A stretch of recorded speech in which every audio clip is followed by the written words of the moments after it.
Did you know that kinky wellness is integral to your self-development?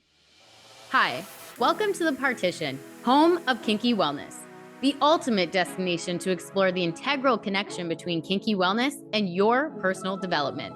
I'm your host and kinky wellness coach, Dana Schurgel, and I'm here to show why kinky sexual wellness deserves a rightful spot within the wellness conversation. Don't forget to join me each Monday as I bring on a special guest to dive into specific aspects of kinky wellness. So let's strip away the shame and taboo together and have an open conversation about it. Hey, and welcome back. Today, we're going to get right into it because we are going to be talking about a highly sensitive subject, which is abortion. But before I start, I just want to say that this isn't going to be an episode telling women not to get an abortion or anything like that. I understand that there are a number of reasons why someone would want to get an abortion or need to get an abortion. Maybe that person was raped. Maybe that person has a medical issue. Or yes, maybe that person simply just does not want a child. I know life is complicated and there's a lot of gray area in this. But even still, abortion seems to be one of those topics that we're not allowed to question. So today I'm taking some time to speak on the mental side effects that some women experience after getting an abortion that I have witnessed firsthand. But let me back up here for a second because when it comes to abortions, my own opinions of this have changed over the years. Firstly, my education taught me that abortion is a safe, simple, and time-effective procedure that has little to no adverse effects. And for some women, this is absolutely true.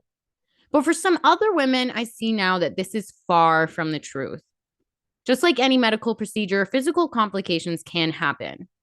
But there's an even bigger, darker side effect that isn't told to women before they get this procedure, which is the mental and emotional effects that abortion can bring forward afterwards. Now, to be clear, personally, I have never had an abortion, so I don't know what it's like to make that type of a decision. But I did watch one of my old best friends go through one and witness firsthand what mental and emotional challenges she had to face throughout her years that stemmed from making that decision. To keep it brief, she decided to use a method where you could take a pill or these pills home and have the abortion from the comfort of your own home. But it was the most painful thing I have ever watched her go through, or really anyone go through. The whole thing lasted about a few hours, and during that entire duration of that pill or the pills doing their thing, she was in immense pain. And the agony in her voice was just heartbreaking. And I really believe that the doctors, or at least the administrators, who told her that this would be an easy way or an easier way to do an abortion were clearly lying.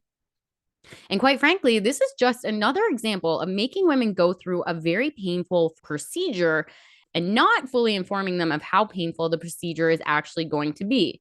You can compare this to when women go in for IUDs, because from all the people that I have spoken with or worked with who have had an abortion, the ones who choose to do the procedure at the clinic had less pain and challenges than the women that I know who did the procedure at home.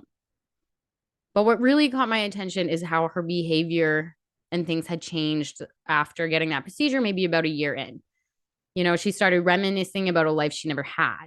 She was thinking about things like my baby would have been 1, my baby would have been 2, and these constants, if I didn't do that, then we would have been doing this.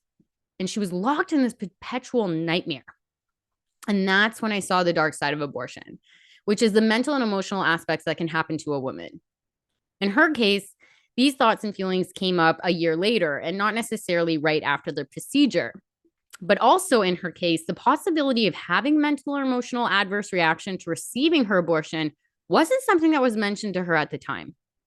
And now that I'm doing what I do and I'm fully immersed within the sexual wellness and education field, I see that she certainly wasn't and isn't the only one who feels like this. And that post-abortion grief is real. Whether it happens right away or years later, symptoms of post-abortion grief or stress include, but are not limited to, feelings of sadness, guilt, anxiety, depression, engaging in self-destructive behaviors, reacting physically or emotionally when abortion is mentioned, avoiding relationships, struggling with intimacy, and or feeling compelled to conceal an abortion. Women can also have flashbacks of abortion procedures and experience something called anniversary syndrome. Now, all of these things also include a struggle to forgive themselves. And some people can either swing on the pendulum of trying to become pregnant very quickly after an abortion, or some people might actually have an interruption of bonding with future children. Now, for me, not at any point of my education around abortion was post abortion grief mentioned. They never mentioned any mental or emotional adverse effects. Actually, I don't think they mentioned any of those. They primarily focused on the fact that, a woman's body would recover swiftly. But to do a quick history recap here, abortion has been around for decades in Canada. In 1969, Canada permitted abortions under certain circumstances. And then in 1988, the Supreme Court of Canada struck down Canada's abortion law as unconstitutional. So it makes me shudder to think of all the women out there who may be experiencing post abortion grief, or maybe they have, and that they felt that they were the only ones. Because from 1988, you better believe that they know that something was going on. At this point, whether you agree with me or disagree with me, I believe that a woman at the end of the day can do whatever they want. But I also believe that a woman's body and mind are not designed to reject what it was created to do, which is to create children. And whether our mind is saying, this is what I want to do, this is what I need to do, or this is what I have to do, our body doesn't react the same way. So when you're going through a procedure like this, it's going to have a ripple effect that you are going to need to work on. And again, I'm not saying that you can't do it. There are many reasons why someone might get an abortion. But in the same breath, I certainly stand behind the concept of informed consent. And I believe that there are many people out there consenting to this procedure that aren't fully aware about what could happen to them mentally and emotionally. And what's even more infuriating about this is that in 2022, the Washington Post put out an article called Why We're Still Arguing About Abortion and Regret by Allison Chu, which went into detail about how abortion regret doesn't exist. But listen here, Miss Allison Chu, that article is complete and utter absolute fucking bullshit because I've seen it firsthand. Abortion regret consumes someone from the inside out, and it's quite heartbreaking. Which leads me to my next question about abortion. Why is there so much effort to pretend that abortion doesn't bring on mental and emotional distress in some women? It's like the system is built to make women feel they couldn't ever possibly feel bad about having an abortion, and that the concept of abortion grief, at least in the eyes of the Washington Post here, just doesn't exist. But again, it does, and I've seen it, and I have so much compassion for women experience it or who have experienced it.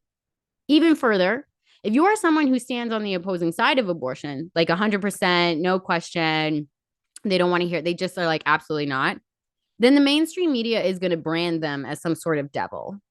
But again, I think that's not true. We all have a right to our own opinions. But I know that the war on pro-abortion or pro-life is strong. Even in my hometown, like where I am right now, like just a few weeks ago, I was downtown St. Catharines, Ontario. And on some streetlight posts and a few intersections, they had these pro-abortion signs. But then underneath those signs were posters saying that if you see any signs that are about anti-abortion, that you need to report it. Like actually report it. They're like, if you see someone posting anti-abortions, report it. And then they gave you the number of who you could call to report it. Now, personally, I find this very hypocritical, considering that the poster above it was pro-abortion. So it's kind of like you can advertise one, but not the other. Like, So again, I'm not saying that one is better than the other. I'm just saying when it comes to topics like an abortion, you have to give the right to everyone to have their own opinions about it. And just because someone might not support abortion, again, doesn't mean that they're evil. Or someone who hates women. Yeah, that's another big one. But you know what else is another big one that we're not allowed to talk about? Is where men stand on abortion. And although personally, I really would like to talk to more men about this subject, I do have one case that sits very near and dear to my heart. Again, to keep it brief, I know a gentleman who was in a relationship with a woman who became pregnant, and I believe it was a joyous event because they were talking about baby names and letting the realization of parenthood kind of sink in. But then without his knowledge, she got an abortion. Now, I'm not going to sit here and pretend like I know all the reasons why she went and did that. But what I do know is that decision was swift and it was made without talking to him. So, of course, his world had flipped upside down. But I ask you, where does he stand in this situation? Where are his rights? Where's the compassion for him? Like, I understand that he might not be carrying the baby, but he went from a position of I'm picking baby names and I'm going to be a dad to I'm not going to be a dad without any warning. So he too had to go through the grief and sadness of her decision. Like I said, there's a ton of gray area here when it comes to abortion, but in all the gray areas and all the things about it, rarely does the mental and emotional aspects ever get talked about, let alone the mental and emotional aspects abortion can have on a man. I swear to God, there are women out there that believe that men should just not be affected by these types of things, but they do. Men are humans too, right? Can we all agree there? And at this point, I know more guys in my life who want to be dads and who will make great dads, if they're in that position. And they would be absolutely devastated and crushed. Like, I don't even have words. Like, if that happened to them, they would be devastated. Okay. So I think it's a dangerous thought to assume that all men don't care about abortion. That's just naive and just ridiculous. Men are not heartless creatures. But again, my opinions have changed. I used to blindly just agree with the statement of just do whatever you want, right? But just as we learned a few weeks ago, a baby can remember memories from the second trimester. So you better believe that if a baby can remember inside the womb, again, this is proof that a woman's body is certainly going to remember that procedure as well. So at the end of the day, it's just better to be informed of all ways.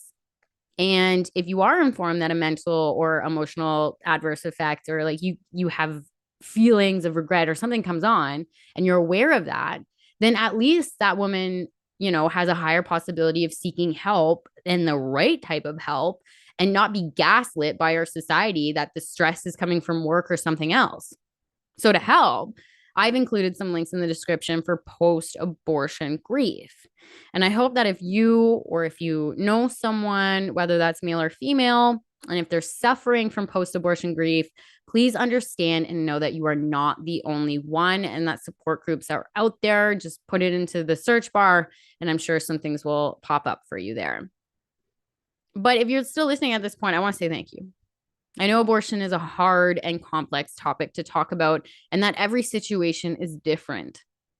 But I also want you to understand that I'm not trying to discredit anyone's choices here. It's just to make people aware that abortion isn't easy or clear cut as many outlets would have you believe.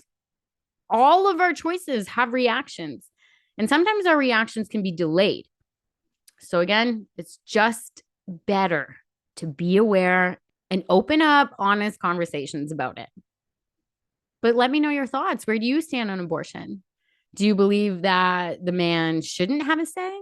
Do you believe that post-abortion grief is real? Do you know someone who's experienced it? Let me know in the comments. But as for Monday, Monday's episode, Shelby Avan is going to be back here to discuss Reiki. And in short, I just want to give a brief description on that because it's a fairly new topic here. So this is a technique that uses energy to reduce stress and anxiety and encourages relaxation. But don't worry, Shelby is going to explain it all on Monday, so make sure to tune in. But yeah, that's it for me. If you haven't subscribed to The Partition, home of Kinky Wellness on YouTube yet, make sure to do that and share with your friends. Keep sharing, guys. Thank you so much. I hope you have a fabulous weekend, and you guys know what to do. As always, stay kinky.